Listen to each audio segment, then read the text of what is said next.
La difficulté que nous affrontons en ce moment est pour nous une grande chance.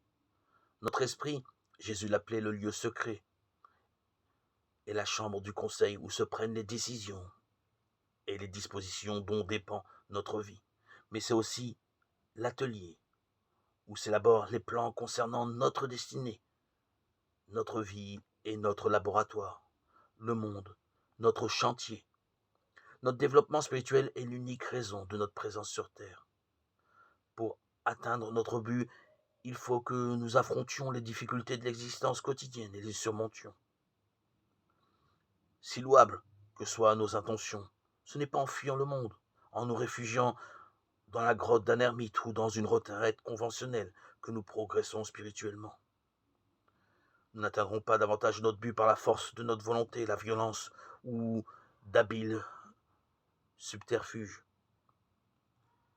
Nous croîtrons en grâce, en sagesse, en résolvant les uns après les autres nos problèmes journaliers par la pratique de la présence de Dieu, par une attitude tolérante à l'égard d'autrui, par notre simple bon sens, la sagesse divine en nous, par notre honnêteté sincère en toutes circonstances, et enfin, en cultivant un sens juste de l'humour qui toujours rapproche de Dieu. Le point essentiel, c'est qu'il faut faire face à la vie, la maîtriser. Les conditions et les apparences extérieures n'ont vraiment aucune importance si ce n'est qu'elles vous offrent les éléments nécessaires pour que s'opère notre croissance spirituelle. La loi veut que toute difficulté survenant à n'importe quel moment est exactement ce qui nous est nécessaire à cet instant-là pour nous permettre de progresser spirituellement après l'avoir surmonté. Aucune circonstance difficile n'est utile. Le seul malheur, le seul vrai drame, c'est de souffrir sans rien apprendre. Bien sûr, chacun de nous a éprouvé parfois le désir de nous laisser tomber pour jouir enfin de la paix et de la tranquillité.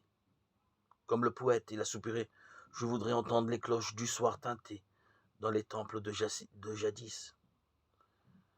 Laisser tout tomber est la solution la plus facile, et c'est une erreur. Vous ne vivez pas dans les temples de jadis, et ne le pourriez pas du reste. Ces pensées ne sont que rêveries sentimentalistes. La paix réelle ne naît pas des circonstances extérieures, mais du dedans de nous. On peut être rempli de peur et de haine sur le plus haut et le plus lointain des sommets, et goûter la présence de Dieu dans un jardin public. Réveillons-nous, prenons conscience de Dieu, laissons-le nous donner la liberté, le bonheur parfait, ici et maintenant.